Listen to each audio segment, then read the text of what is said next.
हाजिर हूँ level up की एपिसोड 10 के साथ। जिनवू डोंगसुक के साथी से मार खाने के बाद फिर से उठ जाता है और कहता है ये तो बहुत ही अच्छा है कि सिस्टम मुझे इस्तेमाल कर रहा है और मैं सिस्टम को इस्तेमाल कर रहा हूँ अपने आप को स्ट्रॉन्ग बनाने के लिए। वो बातें करते हुए आगे की तरफ आ रहा होता है। डोंगसुक के साथी उसे कहते हैं डोंगसुक ये तो बच गया। वो ग्यूवान से कहते हैं तुम्हारी पावर बहुत ज्यादा कम हो गई है, तुम तो एक ई रैंक के हंटर को भी नहीं मार सकते। डोंगसुक ग्यूवान से कहता है तुम्हें इस बात को सीरियस लेना होगा, मैं चाहता हूँ कि इसे मार डालो। ग्यूवान उसे कहता है लेकिन मैंने तो सीरियस अटैक किया था, मैंने अपनी सारी पावर लगा दी, अब मुझे नहीं पता कि ये अभी तक जिंदा कैसे है, मैंने तो अपनी काफी सारी मैजिकल पावर्स लगाई थी, हो सकता है मेरा निशाना चूक गया हो। जिनवू चलता हुआ उनकी तरफ जा रहा होता है और उनसे कहता है तुम लोगों ने एक इंसान की जिंदगी के साथ खेला है, अब तुम्हें क्या लगता है क्या तुम लोग इसके कंसिक्वेंसेस को बर्दाश्त करने के लिए रेडी हो? डोंगसुक का एक साथी कहता है आहिर ये कमीना कह क्या रहा है? जिनवू उनसे कहता है मैंने कहा है कि अगर तुम लोग हंटर हो तो तुम्हें डंजन के अंदर तैयार रहना चाहिए कभी भी शिकार होने के लिए, क्योंकि यहाँ पर कोई भी शिकारी किसी वक्त भी शिकार बन सकता है। डोंगसुक का एक साथी उसे कहता है वो आप लोग रहने दे, मैं इसे जाकर देखता हूँ, और वो आगे बढ़ता है। वो हंटर सीधा आगे चला जाता है और जिनवू के कंधे पर अपना बाजू रखते हुए उसे कहता है बच्चे मुझे लगता है शायद तुम अपनी सिचुएशन को समझ नहीं रहे। लेकिन साथ ही जिनवू अपना हंजर निकालता है और उसके गर्दन पे रख लेता है और उसे नीचे की तरफ खींचते हुए उस बेचारे का गला काट देता है। डोंगसुक भी ये देखकर बहुत ज्यादा हैरान हो जाता है और साथ ही जिनवू के पास एक विंडो ओपन होती है जिसमें उसे बताया जाता है कि तुमने एक एनिमी को मार दिया है, तुम्हारे पास टोटल 7 टारगेट रह गए हैं। अब डोंगसुक के सारे साथी ये देखकर बहुत ज्यादा घबरा जाते हैं और कहते हैं आखिर इस लड़के के पास ये डैगर कहाँ से आया, इसकी हिम्मत इतनी ज्यादा कैसे बढ़ गई कि इसने एक हंटर को मार डाला। डोंगसुक ये देखकर बहुत ज्यादा हैरान होता है और कहता है मेरा साथी एक डी रैंक का हंटर था, चाहे कितना भी अनगार्डेड क्यों ना हो, ये इसे एक ही बार में नहीं मार सकता, ये तो सिर्फ एक ई रैंक का कमजोर हंटर है। जिनवू एक हंटर को मारने के बाद कहता है मैंने एक इंसान को मार डाला, चाहे मैं इसका ब्लेम इस सिस्टम पर डालने की कोशिश भी करूं, लेकिन इसका फैक्ट नहीं बदलेगा कि मैंने एक इंसान को मारा है। लेकिन ये बात भी सच्ची है कि अगर मैं उसको नहीं मारता तो मैं खुद मर जाता। यहाँ पर मारो या मरो की सिचुएशन है, अगर मैं कमजोर हूँ तो मेरे सामने हमेशा ऐसी सिचुएशन आएगी, इसलिए मुझे स्ट्रॉन्ग बनना होगा। डोंगसुक अपने दोस्तों से कहता है मुझे नहीं लगता कि अभी इसने ये कैसे किया, लेकिन अपने गार्ड डाउन मत करना, बहुत ही एहतियात के साथ आगे बढ़ो। और साथ ही वो ग्यूवान से कहता है अपनी मैजिकल पावर से इस पर फिर से अटैक करो।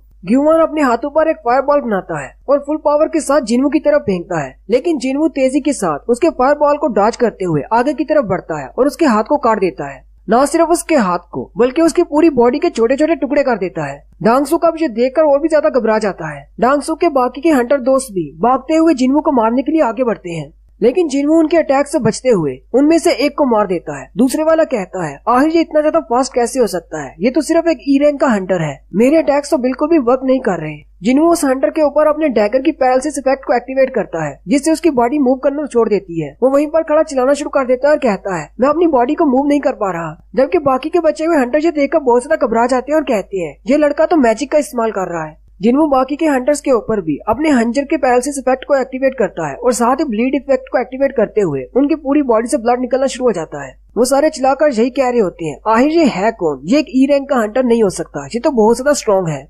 जिनवू डोंगसुक के अलावा बाकी के सारे 7 मेंबर्स को मार देता है। डोंगसुक ये देखकर बहुत ज्यादा हैरान हो जाता है और कहता है इसने तो सिर्फ चंद सेकंड्स में मेरे 7 डंजन के साथियों को मार दिया और वो सारे के सारे डी रैंक के हंटर्स थे। डोंगसुक जिनवू से कहता है तुमने अपने स्किल्स मुझसे छुपा कर रखे, तुमने कहा कि तुम एक ई रैंक के हंटर हो, क्या तुमने इस डंजन के बॉस को मारा है? डोंगसुक बहुत ज्यादा गुस्सा हो जाता है और उसे कहता है अब मैं तुम्हें बताता हूँ कि सारे सी रैंक के हंटर्स एक ही लेवल पर नहीं होते, मेरी पावर इनसे बहुत ज्यादा है। और साथ ही वो अपनी पावर को इंक्रीज करते हुए जिनवू पर अटैक करने के लिए आगे की तरफ बढ़ता है। डोंगसुक कहता है चाहे ये कितना ही पावरफुल क्यों ना हो, डंजन बॉस को हराने के बाद और मेरे 7 साथियों को मारने के बाद ये बहुत ज्यादा थक चुका होगा, मुझे नहीं लगता कि ये अब मेरा सामना कर पाएगा। डोंगसुक अपनी शील्ड को सामने की तरफ करते हुए जिनवू की तरफ आगे बढ़ता है और कहता है ये अपने छोटे से हंजर के साथ मेरी शील्ड को नहीं तोड़ पाएगा, इसकी स्पीड के साथ अगर ये मेरी शील्ड के साथ टकराएगा तो इसकी बॉडी बहुत ज्यादा जख्मी हो जाएगी। वैसे भी ये अपनी फाइट से थक चुका है। लेकिन जैसे ही डोंगसुक जिनवू के थोड़ा सा करीब पहुंचता है जिनवू उसके चेहरे पे हाथ रखते हुए उसे रोक लेता है और डोंगसुक से कहता है लीडर डोंगसुक तुम्हें क्या लगता है कि तुम बहुत ज्यादा स्ट्रॉन्ग हो, लेकिन तुम्हें मेरे बारे में एक बात नहीं पता, तुम्हारे जैसे मॉन्स्टर्स को मारने के बाद हर बार मेरी पावर लेवल अप हो जाती है। और साथ ही वो उसको चेहरे से पकड़ते हुए जमीन में दंसा देता है। डोंगसुक बहुत ज्यादा हैरान होता है और कहता है अभी अभी यहाँ पर क्या हुआ, मैं तो इसे मारने के लिए आगे बढ़ रहा था, क्या इसने मुझे थप्पड़ मारकर जमीन पे गिरा दिया? डोंगसुक फिर से उठकर बैठ जाता है और कहता है ये एक ई रैंक का हंटर हो ही नहीं सकता, मुझे लगता है शायद ये एक फॉल्स रैंकर है। डोंगसुक रोना शुरू कर देता है और उसे कहता है प्लीज मुझे मत मारो, मुझे छोड़ दो, मैं तुम्हें सारा पैसा दे दूंगा, इस डंजन में जितने भी माना क्रिस्टल्स हैं तुम वो सारे रख सकते हो, इसके अलावा हमारे सारे मैजिकल क्रिस्टल भी तुम रख सकते हो, बस मुझे छोड़ दो। जिनवू डांग सुक से कहता है, क्या तुम्हें शर्म नहीं आती? एक ऐसे इंसान से माफी की भीख मांग रहे हो जिसे तुमने 3 बार मारने की कोशिश की। डांग सुक चिल्लाते हुए उसे कहता है, तुम्हें क्या लगता है कि तुम मुझे मारकर बच जाओगे? जिनवू से कहता है, ये तो तुम ही ने कहा था कि इन डंजन्स के अंदर जो कुछ भी होता है बाहर वालों को नहीं पता चलता कि यहाँ पर किसके साथ क्या हादसा हुआ। डांग सुक चिल्लाकर उसे कहता है, क्या तुम्हें पता है मेरा छोटा भाई कौन है? लेकिन साथ ही जिनवू अपने हंजर को घुमाते हुए उसकी गर्दन काट देता है और उसकी पूरी बात भी नहीं सुनता। डांग सुक को मारने के बाद जिनवू अपने कपड़ों की तरफ देखता है और कहता है, मेरे कपड़े तो सारे गंदे हो गए, इन पर ब्लड लग गया है और साथ में इनका साइज भी छोटा होता जा रहा है। मेरी बॉडी दिन ब दिन ग्रो कर रही है। जिनवू जिन्हो की तरफ देखता है तो वो दूर बैठा उल्टी कर रहा होता है। जिन्हो के पास आता है और उसे कहता है, डंजन का बॉस मर चुका है और ये डंजन का गेट क्लोज होने वाला है, हमें जल्दी से यहाँ से निकलना होगा। उसी के साथ जिन्हो के पास एक विंडो ओपन होती है जिसमें उसे कहा जाता है कि तुमने इमरजेंसी क्वेस्ट को पूरा कर लिया है, जिसमें उसे 3 रिवॉर्ड्स मिलते हैं, एक स्टेटस रिकवरी का, दूसरा उसे एक स्पेशल स्किल मिलता है जो कि ब्लड लस्ट का होता है और साथ ही उसे तीसरे नंबर पर 10 एक्सपीरियंस पॉइंट्स भी मिलते हैं। ब्लड लस्ट स्किल के बारे में बताया जाता है, इस स्किल को एक्टिवेट करने के बाद जिस भी टारगेट को तुम चूज करोगे वो 1 मिनट के लिए तुम्हारे होप और डर में मुबतला हो जाएगा और इसके लिए तुम 1 से ज्यादा टारगेट्स को भी सिलेक्ट कर सकते हो। नेक्स्ट सीन अमेरिका का होता है। डांग सुक का भाई डांग सू जो कि सो रहा होता है, वो अपने बिस्तर से उठता है और कहता है, आखिर मेरी आंखों में आंसू क्यों आ गए हैं? लगता है शायद मैंने कोई बुरा सपना देखा है। इस वक्त कोरिया में पता नहीं क्या टाइम हुआ होगा। फिर एक और सीन दिखाते हैं जो कि इन्वेस्टिगेशन ऑफिसर्स का होता है। मैनेजर यूजीन अपने कंप्यूटर के सामने बैठे होते हैं। उसी वक्त उनका असिस्टेंट उनसे कहता है, मुझे आपसे कुछ बात करनी है। मैनेजर उसे कहते हैं, तुम्हें किस बारे में बात करनी है? असिस्टेंट उनसे कहता है, एक सी रैंक की डंजन के अंदर 8 लोग मारे गए, उनमें से जो 2 लोग बचे हैं उनमें से एक डी रैंक का हंटर है और एक ई रैंक का हंटर है। मैनेजर यूचियोलो से कहते हैं, जैसे कि तुमने बताया कि वो दोनों ही लो रैंक के हंटर थे, मुझे लगता है कि वो दोनों वहाँ से भाग आए होंगे, इसीलिए वो दोनों बच गए। असिस्टेंट उनसे कहता है, नहीं, वो दोनों भागे नहीं, बल्कि उन्होंने डंजन को क्लियर किया। वो वहाँ से बहुत सारे माना क्रिस्टल्स और मैजिक क्रिस्टल्स भी लेकर आए। असिस्टेंट मैनेजर से कहता है, यूजिन हो के पास बहुत ही अला क्वालिटी के इक्विपमेंट्स थे और वो वैसे भी डी रैंक का हंटर है। मुझे लगता है कि डंजन के बॉस को उसी ने हराया होगा। लेकिन मुझे एक बात की समझ नहीं आई, 8 लोग जो कि सी रैंक के थे वो उस डंजन में कैसे मारे गए? वो बॉस तो इतना ज्यादा पावरफुल नहीं था।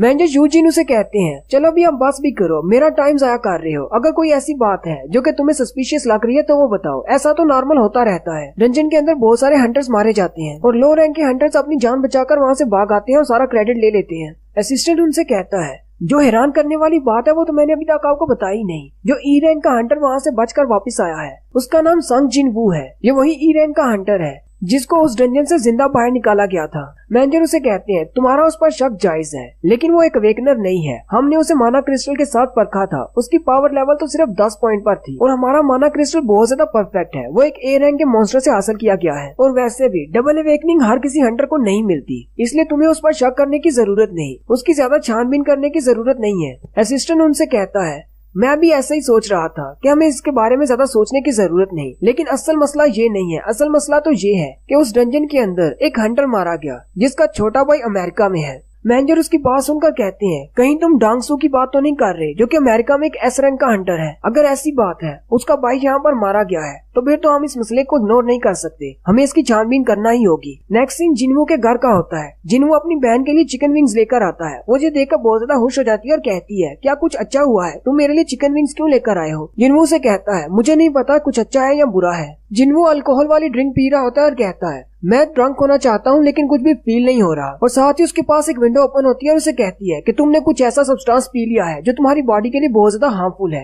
इसलिए हमने उस पॉइजन के इफेक्ट को नलीफाई कर दिया है। जिनवू कहता है, अपने सिस्टम की वजह से अब मैं तो अल्कोहल भी नहीं पी सकता, मेरी बॉडी के ऊपर कोई भी नशा या फिर जहर काम नहीं करेगा। और यहीं पर जिनवू पहली बार हमें बताता है कि उसके सिस्टम ने उससे क्या कहा था जब उसने पहली बार उसे बताया था कि वो एक प्लेयर बनने वाला है। उसी वक्त उसके पास एक विंडो ओपन हुई थी, लेकिन उसने बाद में पढ़ा था। उस विंडो में लिखा गया था कि कांडारू की ब्लेसिंग तुम पर है, एक ऐसा स्पेल कास्टर जिसने तुम्हारे ऊपर एक स्पेल कास्ट किया है। कांडारू की ब्लेसिंग की वजह से अब हमेशा तुम स्ट्रॉन्ग बनते जाओगे और पूरी जिंदगी तुम सिर्फ हेल्दी रहोगे, कोई भी पॉइजन तुम पर काम नहीं करेगा। जिनवू अपने पैर की तरफ देखता है और कहता है, डंजन में मेरा पैर कट गया था, लेकिन इसी सिस्टम की वजह से मेरा पाँव मुझे वापस मिल गया। जिनवू कहता है, क्या वाकई में मेरी बॉडी पर कोई भी पॉइजन काम नहीं करेगा? वो इस अपनी थ्योरी को टेस्ट करने के लिए अपने कमरे में चला जाता है। जिनवू अपने कमरे में जाते ही अपने पास से वो पोशन वाली थैली निकालता है जिसके अंदर रासाका का जहर होता है। वो जहर को जल्दी से पी जाता है और कहता है, अगर ऐसी बात है तो मेरी बॉडी इस जहर को भी हैंडल कर लेगी। उसी वक्त उसका सिस्टम उसे बताता है कि तुम्हारी बॉडी के अंदर एक जहर चला गया है, हमने उसे नलीफाई कर दिया है। ये देखकर जिनवू कहता है, ये तो वाकई में काम करता है, मेरी बॉडी पर कोई भी पॉइजन काम नहीं करता। उसी वक्त उसकी छोटी बहन अंदर आती है और उसे कहती है, क्या तुम किसी जिन्हो को जानते हो? तुम्हारे मोबाइल पर वो कॉल कर रहा है, तुम्हारे बारे में पूछ रहा है।